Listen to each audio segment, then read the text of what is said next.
Good evening. Today, the United States informed us they will be imposing 25% tariffs on Canadian exports to the United States and 10% on Canadian energy. A decision that, should they elect to proceed with, should take effect on Tuesday, February 4th. Cette décision met en péril une relation économique historique. Une relation qui a été la source de tellement de richesses, de prospérité et de possibilités des deux côtés de la frontière. Tonight, first, I want to speak directly to Americans, our closest friends and neighbors. This is a choice that, yes, will harm Canadians, but beyond that, it will have real consequences for you, the American people. As I have consistently said, tariffs against Canada will put your jobs at risk, potentially shutting down American auto assembly plants and other manufacturing facilities. They will raise costs for you, including food at the grocery stores and gas at the pump. They will impede your access to an affordable supply of vital goods crucial for U.S. security, such as nickel, potash, uranium, steel, and aluminum. They will violate the free trade agreement that the President and I, along with our Mexican partner, negotiated and signed a few years ago. But it doesn't have to be this way. As President John F. Kennedy said many years ago, geography has made us neighbors, history has made us friends, economics has made us partners, and necessity has made us allies. That rang true for many decades prior to President Kennedy's time in office, and in the decades since. From the beaches of Normandy to the mountains of the Korean Peninsula, from the fields of Flanders to the streets of Kandahar, we have fought and died alongside you. During your darkest hours, during the Iranian hostage crisis, those 444 days we worked around the clock from our embassy to get your innocent compatriots home. During the summer of 2005, when Hurricane Katrina ravaged your great city of New Orleans, or mere weeks ago, when we sent water bombers to tackle the wildfires in California. During the day the world stood still, September 11th, 2001, when we provided refuge to stranded passengers and planes, we were always there, standing with you, grieving with you, the American people.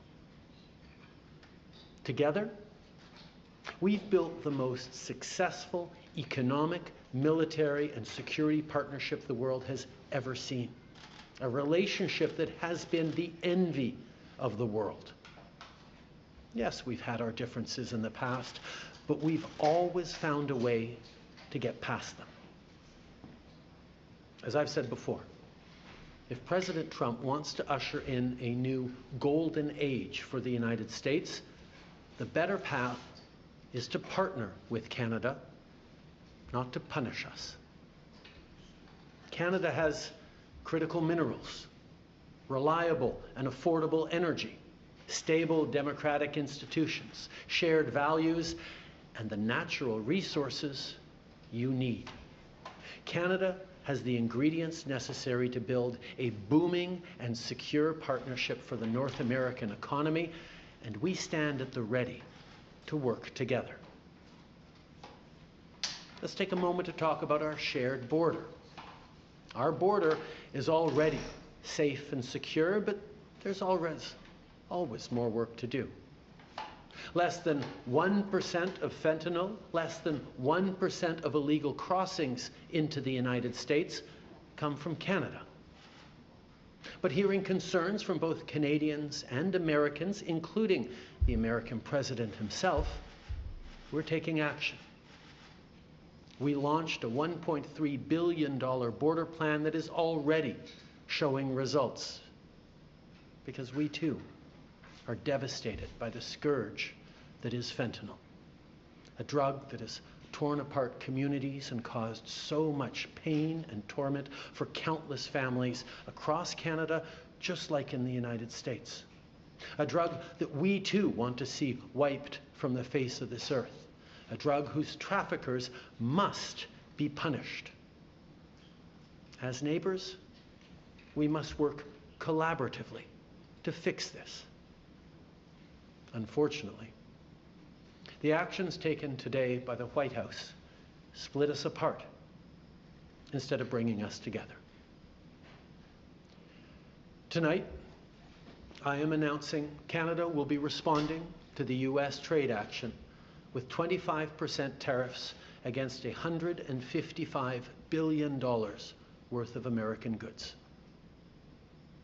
This will include immediate tariffs on $30 billion worth of goods as of Tuesday, followed by further tariffs on $125 billion worth of American products in 21 days' time to allow Canadian companies and supply chains to seek to find alternatives.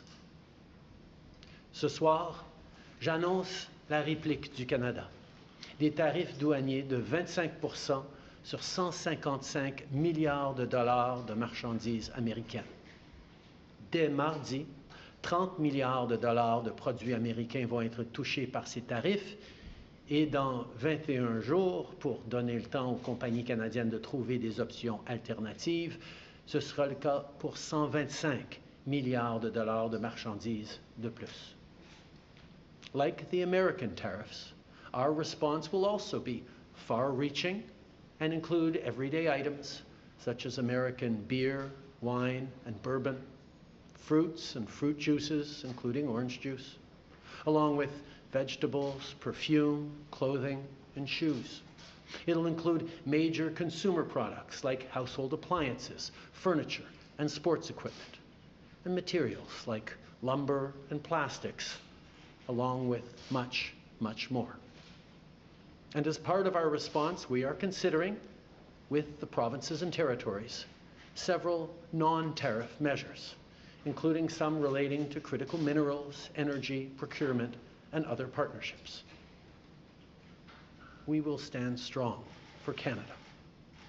We will stand strong to ensure our countries continue to be the best neighbors in the world. With all that said, I also want to speak directly to Canadians in this moment.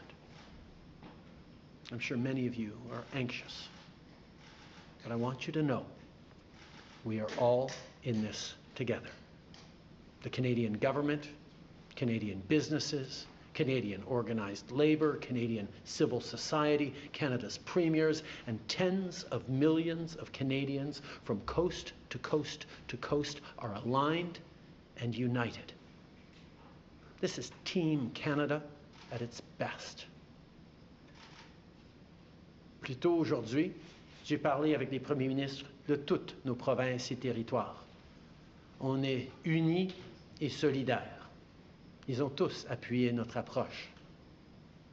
On est aussi alignés pour faire tomber les obstacles qui freinent le commerce entre nos provinces et territoires et rendre ça plus facile pour les consommateurs de choisir des produits de chez nous. Il y a quelques minutes, je me suis entretenu avec Mme Sheinbaum, la présidente du Mexique, notre autre partenaire nord-américain, qui a lui aussi été la cible de tarifs douaniers aujourd'hui. On s'est engagé à travailler ensemble pour y faire face. Il s'agit d'une menace qui vise l'ensemble du pays, et ça m'a fait chaud au cœur de voir autant de nos leaders répondre à l'appel et s'engager pour qu'aucun Canadien ne soit laissé pour compte. Notre gouvernement va être là pour les Canadiens, on va être là pour vous, mais en même temps, j'ai quelque chose à vous demander. Je vous demande d'être solidaires les uns des autres. Beaucoup d'entre nous vont être affectés par tout ça et vont vivre des moments difficiles. Je vous demande d'être là les uns pour les autres, d'être là pour vos amis, vos voisins et vos compatriotes. D'un océan à l'autre, Les Canadiens sont très différents. On parle de différentes langues, on a de différentes croyances, on a de différentes opinions, de différentes idées. Mais quand on reste unis, on puise notre force dans cette différence. And now is also the time to choose Canada. There are many ways for you to do your part. It might mean checking the labels at the supermarket and picking Canadian-made products. It might mean opting for Canadian rye over Kentucky bourbon, or foregoing Florida orange juice altogether. It might mean changing your summer vacation plans to stay here in Canada and explore the many national and provincial parks, historical sites, and tourist destinations our great country has to offer. C'est le temps de choisir des produits d'ici et d'appuyer des entreprises d'ici, d'appuyer nos producteurs agricoles, nos manufacturiers, nos travailleurs, nos entrepreneurs, nos artistes. It might mean doing all of these things or finding your own way to stand up for Canada. In this moment, we must pull together because we love this country. We pride ourselves on braving the cold during the long winter months. We don't like to beat our chests, but we're always out there, waving the maple leaf loudly and proudly to celebrate an Olympic gold medal. On a notre propre identité, notre propre histoire et nos propres valeurs. Les Canadiens sont accueillants, ouverts, novateurs, ambitieux. On préfère régler nos disputes avec diplomatie, mais on est prêt à se battre quand c'est nécessaire. Canada is home to bountiful resources, breathtaking beauty, and a proud people who've come from every corner of the globe to forge a nation with a unique identity worth embracing and celebrating. We don't pretend to be perfect, but Canada is the best country on earth. There's nowhere else that I and our 41 million strong family would rather be. And we will get through this challenge, just as we've done countless times before, together. Thank you. Merci. Vive le Canada. All right, so we'll take 20 minutes of questions, 20 minutes de questions. One question, one follow-up.